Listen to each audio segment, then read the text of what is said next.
Welcome to Team Tigio Court TV, where we upload videos every single day. So make sure you subscribe to our channel, like our videos, and share our videos.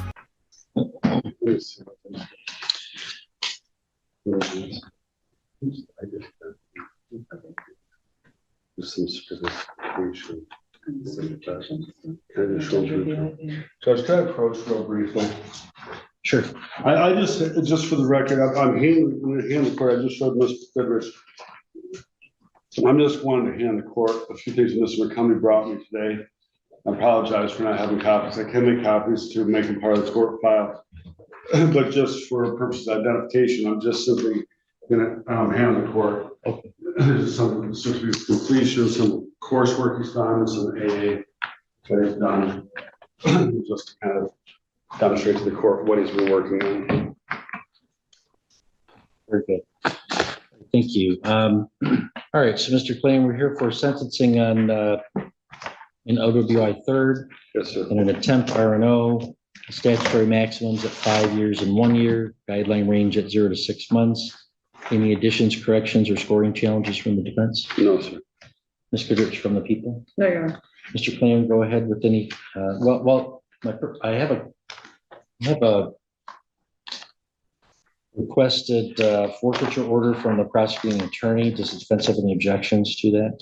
We do not. Okay, so we'll go ahead and sign that. I thought we'd already signed the stipulated order, but I sign a lot of things every day, so I thought I had, but we discussed it. No, that's fine. Okay, so I've signed that. Do you want me to give that to the clerk or turn that back to you, Ms. Goodrich? I don't know. I believe it goes to the clerk. Okay. All right, Mr. Clayton, anything you want to say on behalf of the client?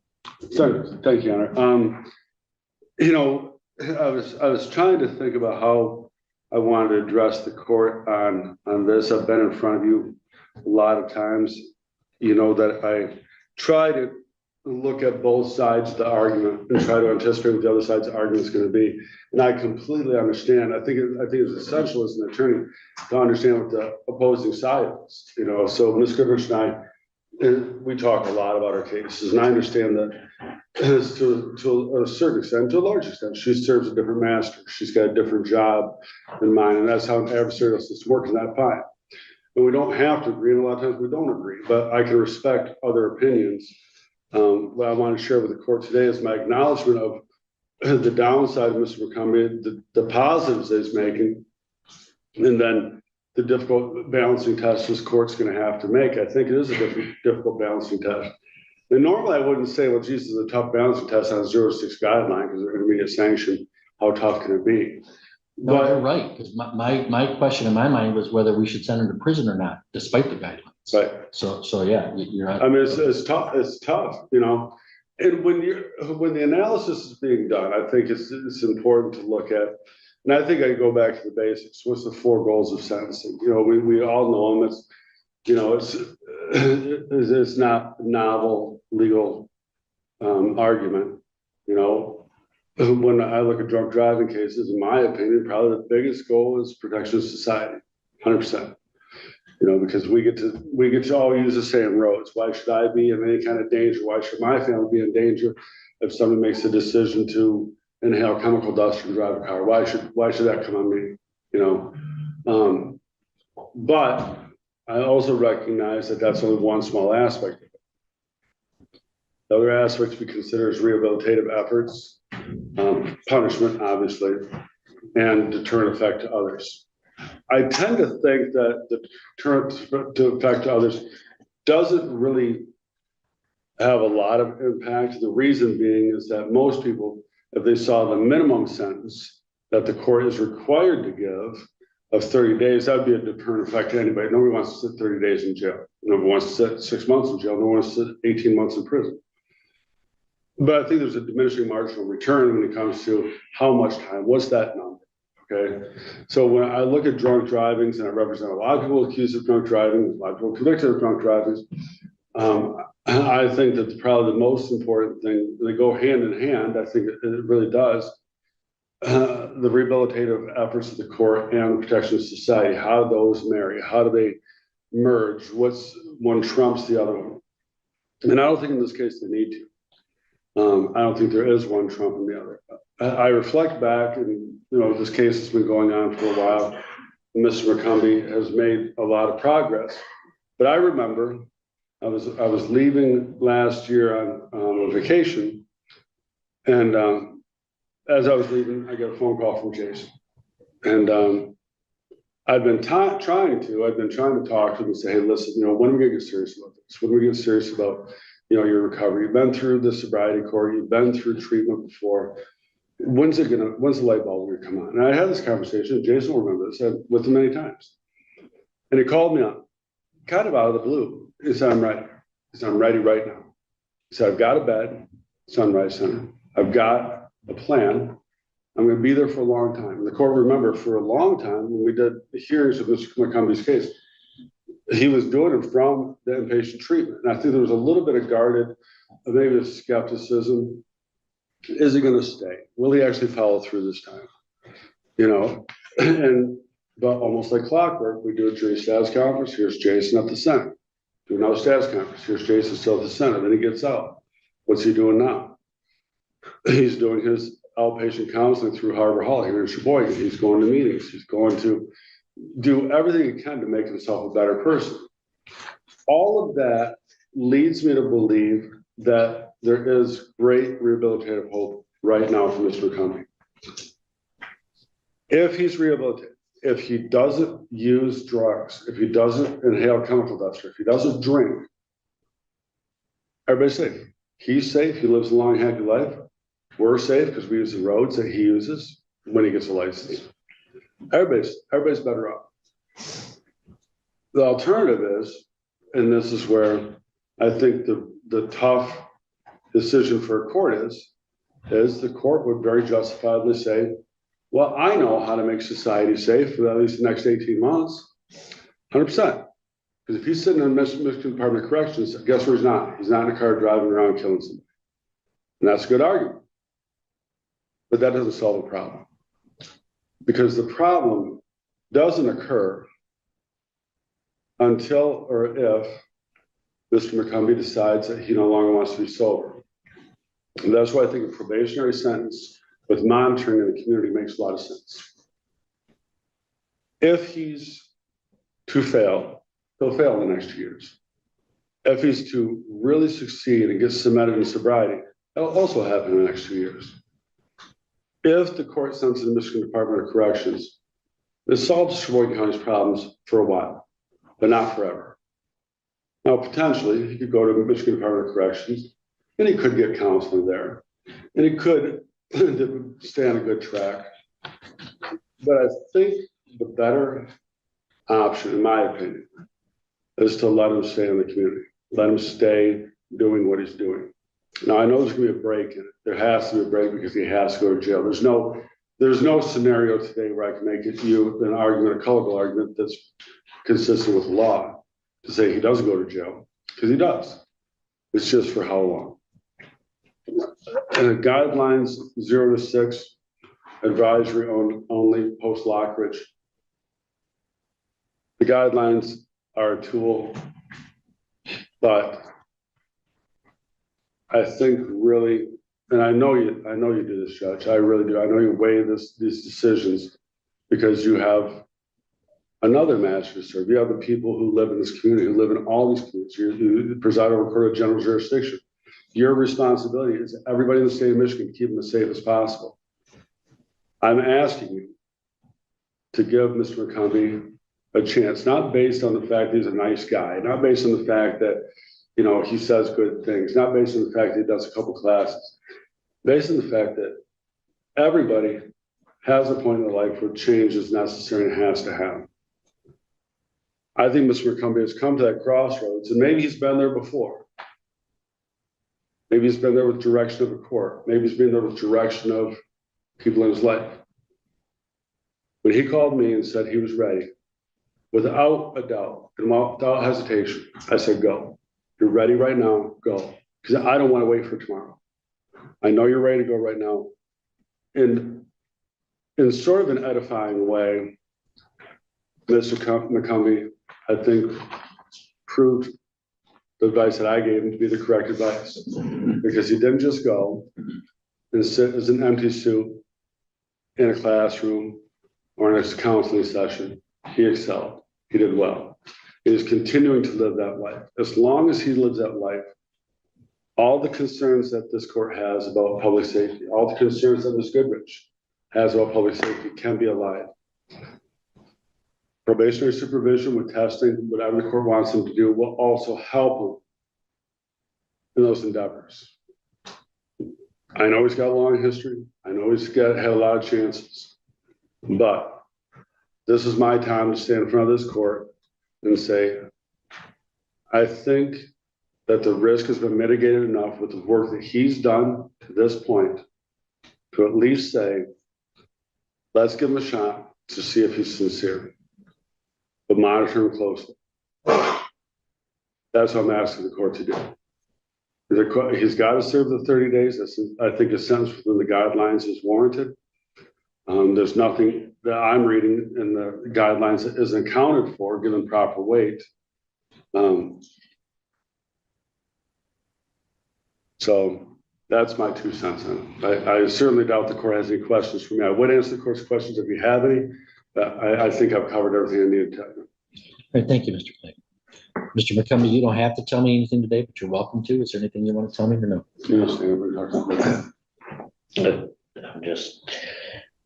I'm sorry I got myself into this situation and let people down, myself down, but I'm trying and I'll do my best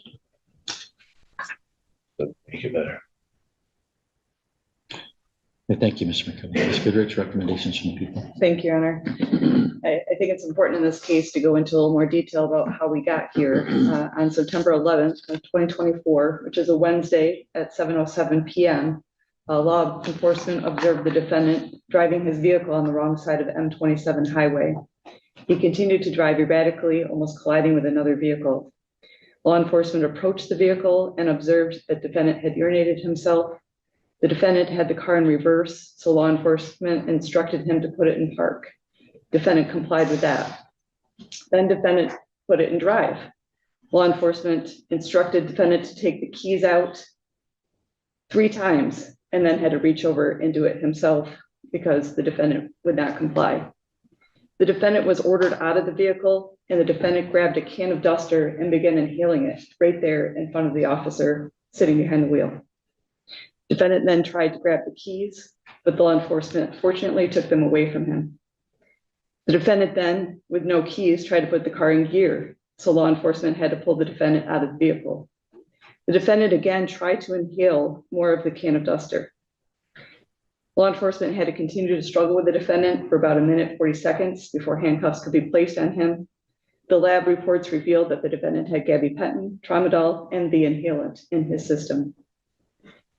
The defendant is 50 years old. He was 23 at the time of his first arrest. He has a GED. He has 1 prior felony and 6 misdemeanors. They're all substance abuse related. The first OWI was in 1999. He received 1 day in jail. Again, in 2000, he received an impaired 1 day in jail.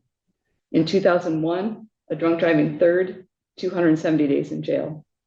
In 2021, another OWI third. He participated in our Sheboygan Recovery Court program, graduated in January of 2023 after 2 years of intensive probation, and turned around in January of 2024 and entered a plea to attempted chemical agent prohibited use. No jail. And then here we are in September of 2024.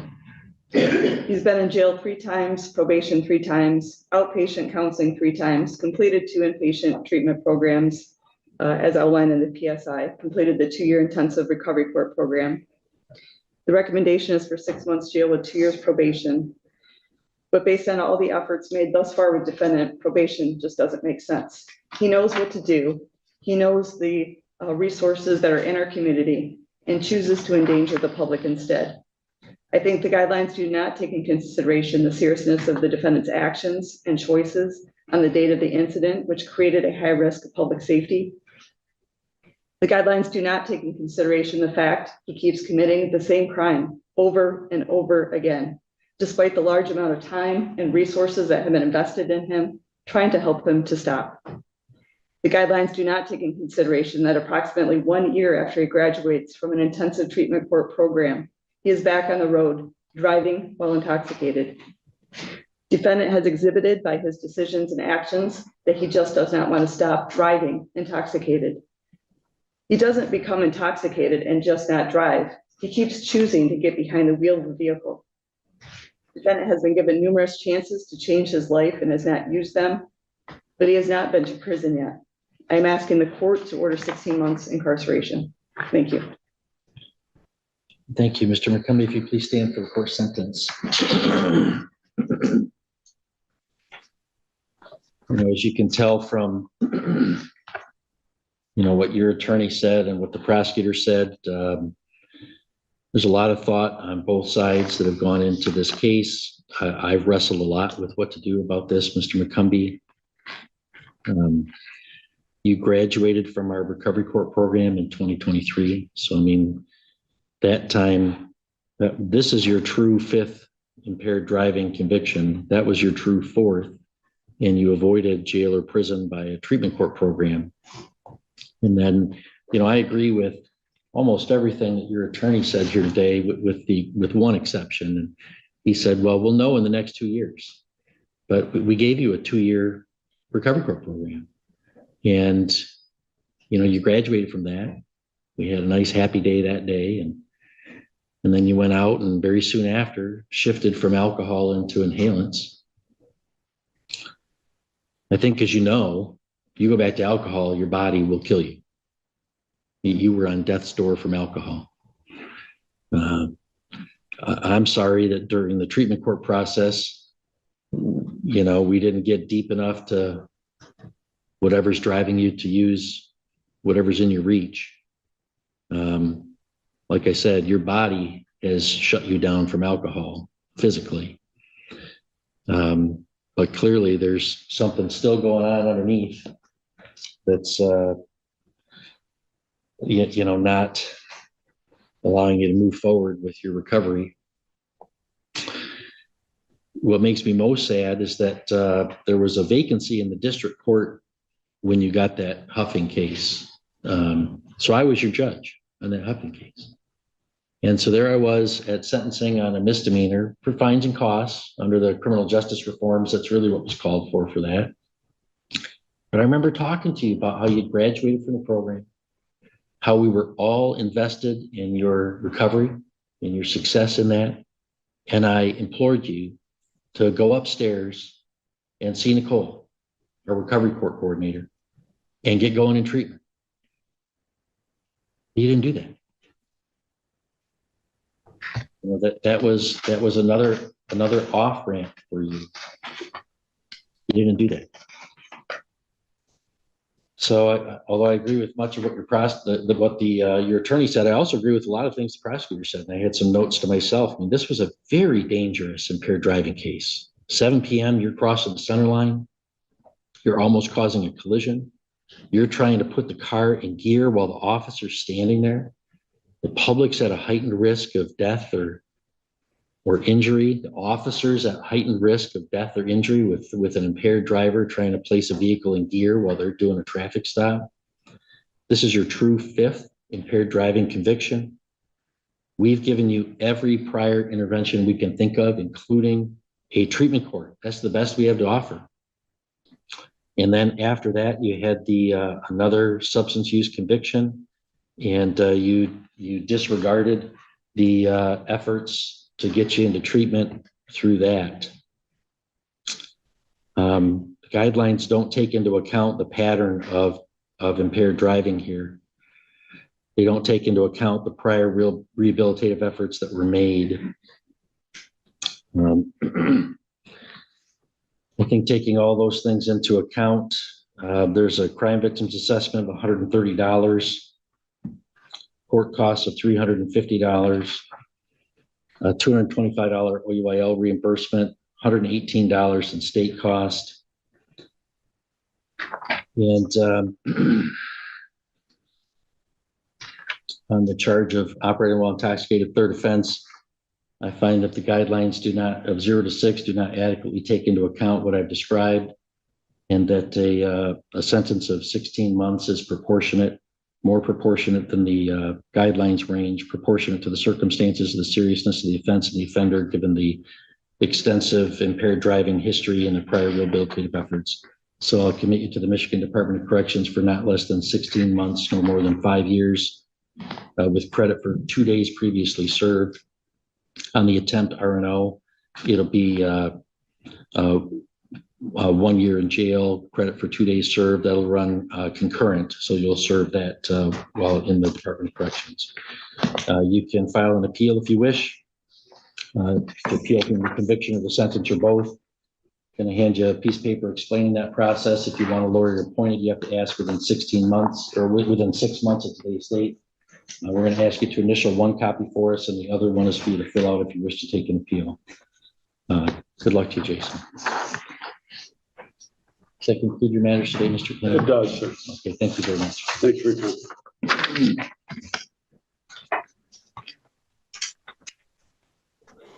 Did you need that paperwork back? I just gave the judge.